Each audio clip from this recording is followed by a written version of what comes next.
Assalamualaikum warahmatullahi wabarakatuh. Innal hamdalillah nahmaduhu wa nasta'inuhu wa nastaghfiruh wa na'udzu billahi min shururi anfusina wa min sayyiati a'malina may yahdihillahu fala mudhillalah wa may yudlil fala hadiyalah wa asyhadu an la ilaha illallah wahdahu la syarikalah wa asyhadu anna Muhammadan abduhu wa rasuluh. Allahumma shalli wa sallim ala sayyidina Muhammad wa ala alihi wa sahbihi ajma'in, amma ba'd.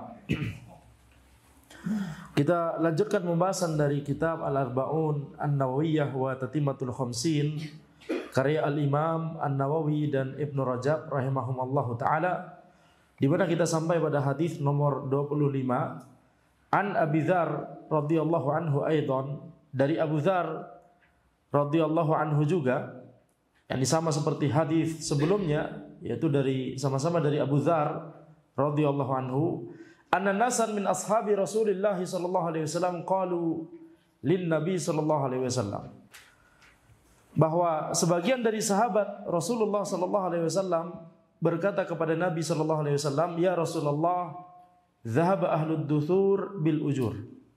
Wahai Rasulullah, orang-orang kaya bisa mendapatkan berbagai pahala. Yusalluna kama nusalli wa nasumuna kama wa yasumuna kama nasum wa yatasaddaquna bi fuduli amwalihim. Mereka mengerjakan salat sebagaimana kami salat. Mereka mengerjakan puasa sebagaimana kami puasa, dan mereka bersedekah dengan kelebihan harta mereka. Maka di sini kita lihat bagaimana para sahabat Nabi Muhammad sallallahu alaihi wasallam itu, mereka ada sebagian dari mereka yang mengeluhkan kepada Nabi Muhammad sallallahu alaihi wasallam. Mereka bukan mengeluhkan menginginkan kekayaan karena menginginkan harta yang lebih banyak, akan tetapi ya mereka itu menginginkan harta yang lebih banyak supaya mereka bisa beramal ibadah seperti yang dilakukan oleh para sahabat yang kaya. Jadi mereka itu menginginkan kekayaan itu karena ingin bersedekah. Jadi sebagaimana disebutkan di sini, orang-orang kaya itu bisa sholat, kita juga bisa sholat. Orang-orang kaya puasa, kita juga bisa puasa. Tapi yang tidak bisa dilakukan oleh kita adalah bersedekah. Sedangkan orang-orang kaya, mereka bisa bersedekah ya dengan kelebihan harta mereka. Maka di sini kita bisa mendapatkan pelajaran ya dari perkataan sahabat Nabi Muhammad SAW ini. Mereka semangat sekali untuk yakni melakukan amalan kebaikan. Mereka semangat sekali untuk melakukan amalan ibadah sampai-sampai ya mereka itu ghibtah kepada para sahabat Nabi Muhammad SAW yang kaya. Maka ghibtah itu tidak mengapa, yang tidak boleh itu hasad. Bedanya adalah ghibtah itu kita menginginkan sesuatu yang dimiliki oleh orang lain, tapi kita ridho. Allah memberikan sesuatu tersebut kepada mereka, kita ridho. Dan Allah Subhanahu wa taala menetapkan bahwa mereka memiliki hal tersebut, kita ridho. Akan tetapi ya kita juga ingin mendapatkan hal tersebut sebagaimana mereka. Maka itu namanya ghibtah. Jadi kita tidak mengharapkan mereka itu kehilangan apa yang telah Allah berikan kepada mereka tersebut. Sedangkan hasad, maka maknanya adalah orang tersebut yakni tidak ridha Allah Subhanahu wa taala memberikan sesuatu tersebut kepada orang lain. Orang tersebut menginginkan orang lain tersebut tidak lagi mendapatkan hal tersebut, tidak lagi mendapatkan kenikmatan tersebut. Ya, ini namanya hasad. Makanya para ulama menjelaskan hasad itu bertentangan dengan yakni meyakini bahwa Allah Subhanahu wa taala itu memiliki hikmah yang sempurna. Hasad itu sama saja keberatan dengan apa yang telah Allah tetapkan. Hasad itu sama saja kita keberatan Allah Subhanahu wa taala memberikan nikmat kepada orang-orang yang Allah kehendaki. Ya, maka ini adalah catatan penting di sini. Lihat bagaimana semangat para sahabat radhiyallahu anhum ajma'in ya untuk melakukan amalan kebaikan. Kemudian qala awalaysa qad ja'alallahu lakum ma tasaddaqun. Nabi SAW bersabda, bukankah Allah telah menjadikan untuk kalian sesuatu yang kalian dapat bersedekah dengannya? Jadi dari sabda Nabi Muhammad SAW ini kita mendapatkan pelajaran bahwa ada amalan-amalan yang itu telah Allah tetapkan sebagai sedekah. Ada amalan-amalan yang itu telah dijadikan sebagai amalan sedekah. Ada pahalanya. Allah Subhanahu wa taala menetapkan pahalanya. Makanya para ulama kemudian menjelaskan bahwa yang namanya beribadah kepada Allah itu harus disertai dengan ilmu. Semakin banyak ilmu kita, maka semakin kita bisa mengetahui jalur-jalur dan jalan-jalan dan sumber-sumber untuk mendapatkan pahala dari Allah Subhanahu wa taala. Ya, jadi kita bisa mengetahui mana saja yang merupakan amalan ibadah dan mana saja yang bukan. Mana saja yang merupakan amalan ketaatan dan mana saja yang bukan. Maka ini tergantung kepada keilmuan seseorang. Semakin seseorang tersebut berilmu, maka semakin dia bisa mengetahui mana yang merupakan amalan ibadah dan mana yang tidak. Sebagaimana telah kita jelaskan sebelumnya di majelis sebelumnya di masjid ini, kita telah menghatamkan kitab Tazkiratus Sami' wal Mutakallim fi Adabil Alim wal Muta'allim. Kita juga mempelajari bahwa ilmu itu sangat mempengaruhi pada seberapa kita mengetahui mana yang merupakan adab yang baik dan adab yang buruk. Jadi adab itu juga perlu dipelajari. Adab dan akhlak itu juga dipelajari. Dan itulah yang dilakukan oleh para ulama generasi terdahulu. Mereka mempelajari adab sebagaimana mereka mempelajari akidah. Mereka mempelajari adab sebagaimana mereka mempelajari tafsir Al-Quran, ya, dan syarah hadis. Jadi adab dan akhlak itu juga harus dipelajari sehingga kita mengetahui mana saja yang merupakan adab yang baik dan adab yang buruk berdasarkan Al-Quran dan As-Sunnah. Ya, jadi tidak boleh hanya mempelajari sesuai adab, pokoknya kita ikuti adab yang ada di masyarakat, kalau itu baik maka baik, kalau buruk maka buruk. Maka bisa jadi ada urf yang itu bertentangan dengan syariat. Ya, bisa jadi ada urf masyarakat, kebiasaan masyarakat yang ternyata itu bertentangan dengan Al-Quran dan As-Sunnah misalkan. Maka ini tidak boleh dilestarikan. Tapi kalau sesuai dengan adab yang diajarkan di Al-Quran dan As-Sunnah, ya maka alhamdulillah. Ini berarti kebiasaan masyarakat sudah sesuai dengan Al-Quran dan As-Sunnah. Dan ini insya Allah yang banyak, mayoritasnya demikian, alhamdulillah begitu ya. Karena mayoritas kaum muslimin, alhamdulillah, terutama di negeri kita di Indonesia ini, insya Allah ini memiliki hati yang hanif sehingga adabnya pun akan terpengaruh gitu ya. Tapi tentunya kalau misalkan ada adab yang tidak sesuai dengan Al-Quran dan As-Sunnah, maka kita tidak boleh melestarikan adab tersebut. Baik. Jadi Nabi Muhammad SAW bersabda, "Awalaisa qad ja'alallahu lakum ma tasaddaqun?" Bukankah Allah telah menjadikan untuk kalian sesuatu yang kalian dapat bersedekah dengannya? Inna bikulli tasbihatin shadaqah.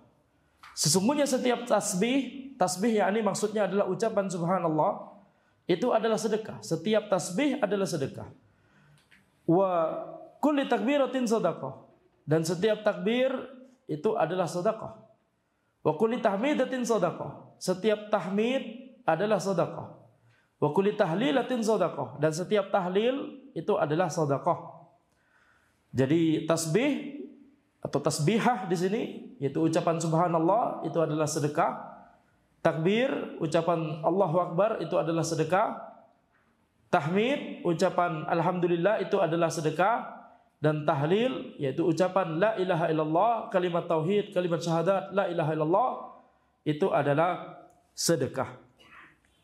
Kemudian Nabi Muhammad SAW melanjutkan, wa amrun bima'ruf sadaqah wa nahyun an munkar sadaqah.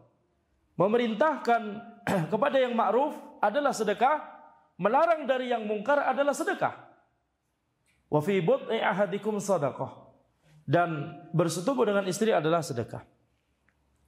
Baik, di sini Nabi Muhammad SAW menjelaskan ya, kalimat zikir, ucapan tasbih, takbir, tahmid dan tahlil ini adalah sedekah. Kemudian amar ma'ruf nahi mungkar itu adalah sedekah. Bahkan berjima dengan istri juga adalah sedekah. Mengapa itu semua disebut sedekah? Para ulama menjelaskan makna sedekah dalam syariat Islam itu ada makna umum dan ada makna khusus. Makna khusus itulah yang kita pahami selama ini, yaitu bersedekah dengan harta. Bersedekah dengan harta, menginfakkan harta, memberikan harta kepada orang lain yang membutuhkan, itu adalah sedekah. Itu makna khusus. Adapun makna sedekah yang umum, itu maknanya adalah sedekah itu maknanya adalah memberikan kebaikan dan kemanfaatan kepada orang lain. Ya, menebarkan maslahat kepada orang lain dan juga mencegah kemadharatan dari orang lain, maka ini adalah makna umum dari sedekah. Sehingga di antara contoh sedekah yang masuk dalam makna umum ini adalah bersedekah dengan harta, memberikan manfaat dengan harta. Itu makna yang khusus. Jadi makna yang lebih umum, yang paling umum adalah seluruh yang merupakan bentuk memberikan kemanfaatan dan kemaslahatan kepada orang lain, maka itu adalah sedekah. Jadi kita lihat di sini bahwa Nabi Muhammad SAW menjelaskan, yaitu ucapan tasbih, ucapan takbir, ucapan tahmid dan ucapan tahlil itu adalah sedekah. Ini kalimat zikir, dan ini adalah ucapan yang paling dicintai oleh Allah Subhanahu wa taala, sebagaimana sabda Nabi Muhammad SAW, ahabbul kalami ilallah arba'. Ucapan yang paling dicintai oleh Allah itu ada 4. Itu subhanallah, walhamdulillah, wala ilaha illallah, wallahu akbar. Ini adalah 4 ucapan yang tadi disebutkan. Tasbih, tahmid, tahlil dan takbir. Subhanallah, walhamdulillah, wala ilaha illallah, wallahu akbar. Maka ini adalah ucapan yang paling dicintai oleh Allah Subhanahu wa taala. Dan ketika orang mengucapkan kalimat zikir tersebut, maka dia sama saja memberikan kemanfaatan. Baik, pertanyaannya, memberikan kemanfaatan kepada siapa? Kepada diri sendiri. Kepada diri sendiri. Maka para ulama kemudian mengatakan bahwa sedekah itu ada 2. Sedekah yang lazimah, sedekah lazimah dan sedekah muta'addiyah. Sedekah yang dia itu berguna untuk diri sendiri saja, dan sedekah yang berguna untuk orang lain. Jadi Nabi Muhammad SAW hendak memberikan contoh 2 jenis sedekah ini. Sedekah yang lazimah, yaitu sedekah yang berguna untuk diri sendiri, adalah ketika orang tersebut mengucapkan kalimat zikir yang itu manfaatnya kembali kepada dirinya sendiri, yang mendapatkan manfaat dirinya sendiri, mendapatkan pahala dari Allah Subhanahu wa taala. Kemudian Nabi Muhammad SAW mencontohkan perbuatan sedekah yang muta'addiyah, yang manfaatnya dirasakan oleh orang lain, yaitu melakukan amar ma'ruf nahi mungkar, memerintahkan kepada yang ma'ruf dan melarang dari yang mungkar. Ini manfaatnya kembali kepada diri sendiri dan juga orang lain. Ketika memerintahkan orang lain untuk melakukan amalan ketaatan, amalan kebaikan, tentunya ini akan memberikan manfaat kepada orang lain. Ketika orang tersebut melarang kemungkaran yang dilakukan oleh orang lain, maka ini juga memberikan manfaat kepada orang lain tersebut. Ya, maka ini contoh sedekah muta'addiyah. Ya, contoh sedekah yang muta'addiyah, yang dia itu memberikan efek, memberikan manfaat kepada orang lain. Termasuk di sini adalah menuntut ilmu syar'i, kemudian menyebarkannya, mendakwahkannya, maka ini adalah bentuk dari amar ma'ruf nahi mungkar, dan itu adalah bentuk dari sedekah berarti. Jadi itulah yang kemudian kita mengenal istilah ada sedekah harta, ada sedekah ilmu, betul tidak? Ada sedekah tenaga. Jadi makna sedekah dalam syariat Islam adalah isalul khairi lil ghair, isalul khairi lil ghairi, yaitu menyampaikan kebaikan kepada orang lain, memberikan kebaikan kepada orang lain, ya, mengantarkan kebaikan kepada orang lain, menebarkan manfaat. Ini adalah makna dari sedekah dalam syariat Islam. Jadi di sini kita lihat Nabi Muhammad SAW seolah hendak menyebutkan bahwa kalau misalkan antum tidak bisa bersedekah dengan harta, maka antum bisa mengerjakan sedekah dengan amalan-amalan yang lain, begitu ya, seperti berzikir, seperti amar ma'ruf nahi mungkar, diantaranya menuntut ilmu, kemudian mendakwahkannya, ini juga adalah sedekah. Tapi kalau ditanya, bukankah ini juga bisa dilakukan oleh orang-orang kaya? Bukankah ini juga bisa dilakukan oleh orang-orang kaya? Orang kaya bisa. Orang kaya ketika mendengar para sahabat yang kaya, yang sama-sama semangat untuk mengerjakan amalan ibadah, ketika mendengarkan hadis ini, wah, kita juga bisa melakukan hal itu. Bukankah demikian? Betul tidak? Maka para ulama menjelaskan, ya inilah, yakni Allah Subhanahu wa taala memberikan fadilah, memberikan keutamaan kepada siapapun yang Allah kehendaki. Orang kaya ujiannya lebih banyak. Ya, ketika dia kaya maka dia bisa memilih apakah dia menggunakan harta tersebut untuk kemaksiatan atau untuk kebaikan. Jadi sebanding dengan ujiannya, ada ujian yang lebih banyak sehingga kesempatannya untuk melakukan amalan ibadah itu juga lebih banyak. Jadi kesempatannya untuk melakukan dosa itu lebih banyak, sebagaimana kesempatannya untuk melakukan amalan ibadah itu juga lebih banyak. Baik. Maka di sini kita lihat ini bagaimana para sahabat itu, yakni diajarkan oleh Nabi Muhammad SAW bentuk-bentuk sedekah yang lain. Kemudian Nabi Muhammad SAW bersabda, wa fi bud'i ahadikum sadaqah, dan bersetubuh dengan istri itu adalah sedekah. Bud'i ahadikum, bud'a itu adalah satu makna dengan ba'du, yakni sebagian, ba'du sebagian, ini bud'un dengan ba'dun itu hurufnya tinggal dibalik, maka itu maknanya sama, yaitu bagian dari sesuatu. Jadi ini sebenarnya mau mengatakan wa fi bud'i ahadikum, dan pada bagian dari kalian, yakni kemaluan kalian itu ada sedekah. Maksudnya adalah bersetubuh dengan istri. Bersetubuh dengan istri itu sedekah. Kemudian para sahabat mereka keheranan, qalu ya Rasulullah, ayati ahaduna syahwatahu wa yakunu lahu fiha ajr. Wahai Rasulullah, apakah salah seorang dari kami itu kemudian ketika dia menyalurkan syahwatnya, ketika dia bersetubuh dengan istrinya, apakah kemudian dia mendapatkan pahala? Ya, padahal ini, yakni para sahabat menilainya bukan amalan ibadah, begitu ya, sekedar menyalurkan syahwat. Bahkan ini, yakni kita mengetahui sesuatu yang itu merupakan syahwat biasanya adalah kemaksiatan, walaupun ini syahwat yang halal ketika bersama dengan istri. Tapi walaupun itu syahwat yang halal, bukankah itu sendiri bukan amalan ibadah, bukan amalan ibadah mahdhah, bukan amalan ibadah yang murni. Ya, na'am, baru diniatkan, kalau diniatkan baru mendapatkan pahala. Apakah itu juga termasuk sedekah? Maka para sahabat bertanya demikian, maka Nabi Muhammad SAW bersabda, ara'aitum law wada'aha fi haram akana alaihi wizr. Nabi Muhammad SAW menjawab, bagaimana menurut kalian jika dia menyalurkannya pada yang haram, apakah dia akan mendapatkan dosa? Kalau orang tersebut berzina, ya, apakah dia akan mendapatkan dosa? Fakadzalika idza wada'aha fil halal kana lahu ajr. Maka demikian pula jika dia menyalurkannya pada yang halal, maka dia akan mendapatkan pahala. Ini namanya qiyasul aqs, analogi sesuatu dengan kebalikannya.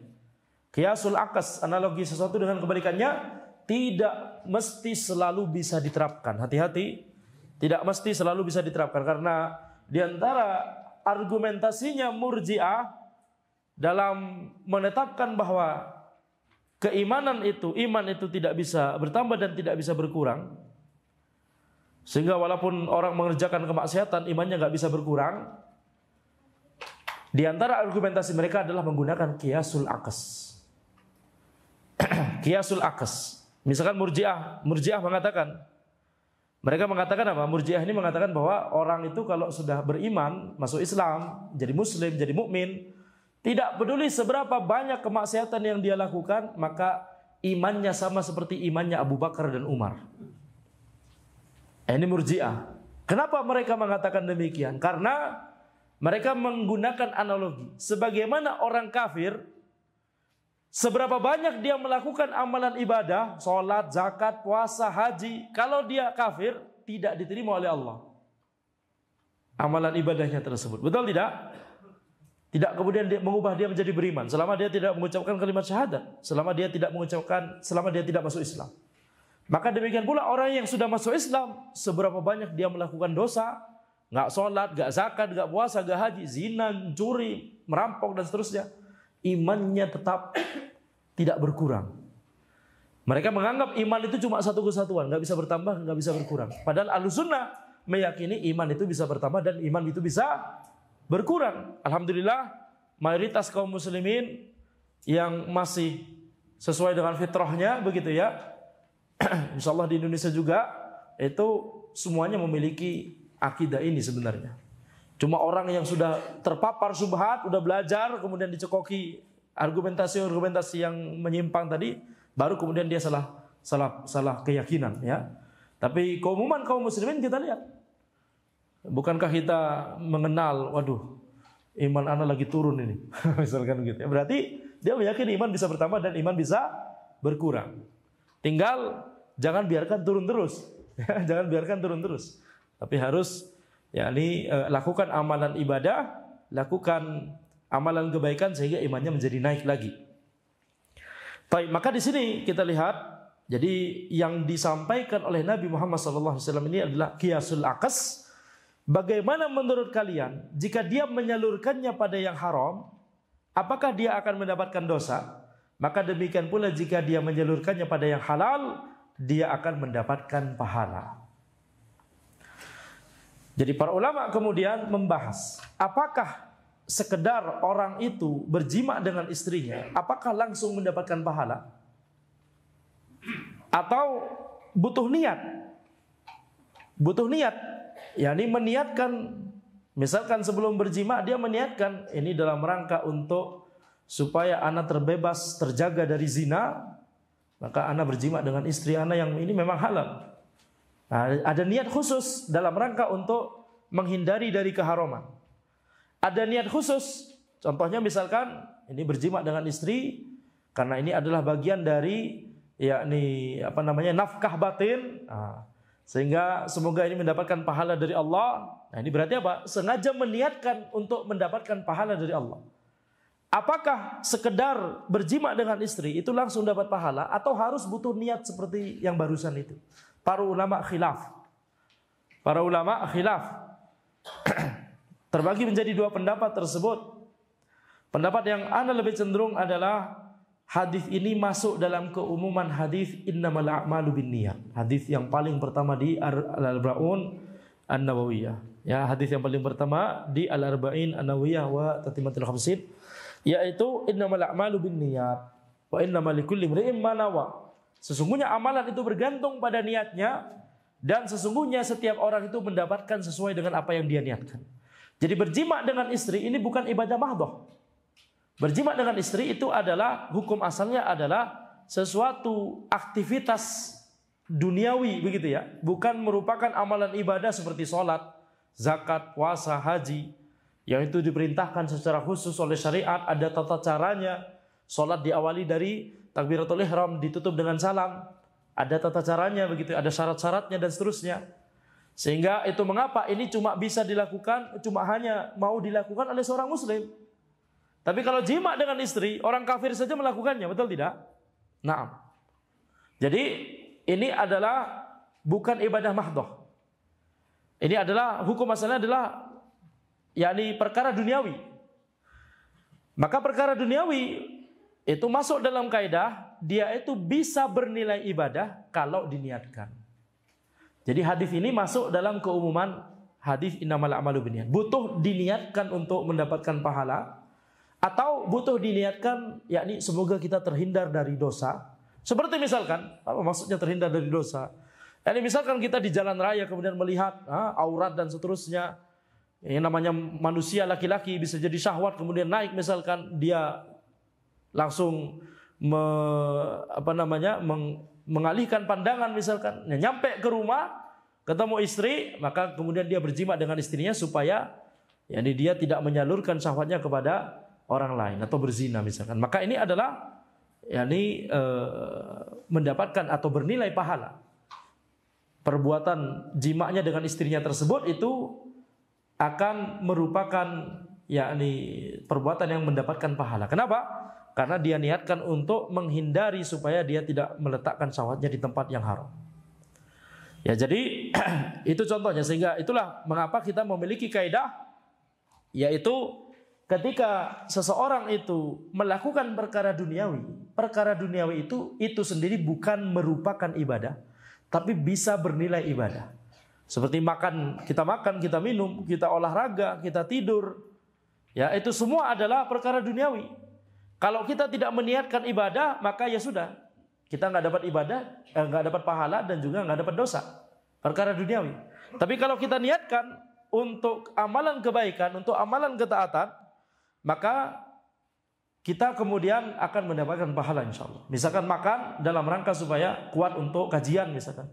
Makan dalam rangka kuat untuk sholat misalkan. Minum dalam rangka supaya sebentar lagi ini mau ngaji, supaya kuat minum dulu. Jadi ini adalah perkara duniawi yang insyaallah mendapatkan pahala. Tidur dalam rangka supaya besok bisa sholat subuh tepat waktu. Maka ini adalah amalan ibadah yang mendatangkan pahala. Jadi kalau orang tersebut meniatkan seperti itu, setiap detik dia tidur itu mendatangkan pahala bagi dia.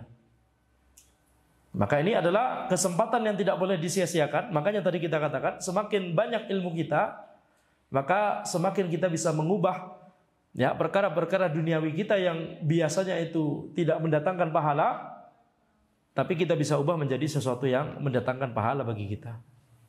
Nah, jadi ini adalah di antara keutamaan menuntut ilmu syar'i. Menuntut ilmu syar'i, datang kajian itu sendiri adalah amalan ibadah yang ini kemudian bisa membuka pintu-pintu amalan ibadah berikutnya. Sebagaimana ya sifat dari amalan ibadah, satu amalan ibadah bisa membuka pintu-pintu amalan ibadah berikutnya. Satu dosa, sebaliknya, satu dosa itu bisa membuka dosa-dosa berikutnya.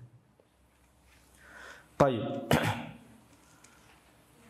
Maka ini adalah berarti hadis nomor 25 ini menjelaskan kepada kita bahwa seluruh perbuatan menebarkan manfaat dan menghindarkan kemadharatan dari orang lain, ini semuanya adalah sedekah. Ini adalah makna sedekah yang umum di dalam Islam. Maka ya wajib bagi kita untuk memperbanyak amalan ibadah, karena itu adalah semuanya adalah sedekah. Terakhir satu faedah sebelum kita mungkin lagi azan ya. Terkait kalimat zikir, apa bedanya zikir dengan doa? Doa tentunya kita tahu bedanya. Doa itu yakni kita menyampaikan permohonan, permintaan kita kepada Allah Subhanahu wa taala. Adapun zikir itu kalimat-kalimat pujian kepada Allah. Tapi di antara perbedaannya adalah ketika kita berdoa itu harus disertai dengan ihdarul qalbi, menghadirkan hati, bahwa kita benar-benar menginginkan apa yang kita mohonkan tersebut. Ketika berdoa tidak boleh sekedar lisan itu, misalkan kita Rabbi zidni ilma, misalkan ya Allah tambahkanlah ilmu kepadaku. Ketika kita itu kan kalimat doa, maka nggak boleh cuma Rabbi zidni ilma, Rabbi zidni ilma, Rabbi zidni ilma. Tapi kita kemudian kepikiran yang mana gitu, ini cuma diucapkan secara cuma lisan saja. Ini tidak boleh kalau doa. Tapi kalau zikir, maka itu boleh. Subhanallah, subhanallah, subhanallah. Kemudian kita masih mikir apa lagi, kita lagi di jalan bahkan. Allahu Akbar, Allahu Akbar, Allahu Akbar, Allahu Akbar. Tentunya pahalanya akan lebih besar kalau kita menghadirkan hati. Betul tidak? Itu tidak diragukan lagi. Tapi kalau misalkan zikir, kita fokus sama yang lain, itu boleh. Dapat pahala juga maksudnya. Tapi kalau doa, Rabbana atina fid dunya hasanah fil akhirati hasanah wa qina adzabannar. Rabbana atina fid dunya hasanah fil akhirati hasanah. Rabbana atina fid dunya hasanah fil akhirati. Sambil scroll di sini. Rabbi zidni ilma, Rabbi zidni. Itu enggak boleh. Ya, karena ini tidak sesuai dengan adab doa. Doa itu harus memohon sesuatu kepada Allah, harus menghadirkan hati. Tapi demikian yang bisa kami sampaikan. Hadza wallahu a'lam. Subhanakallahumma wa bihamdika asyhadu an la ilaha illa anta astaghfiruka wa atubu ilaik. Wassalamualaikum warahmatullahi wabarakatuh.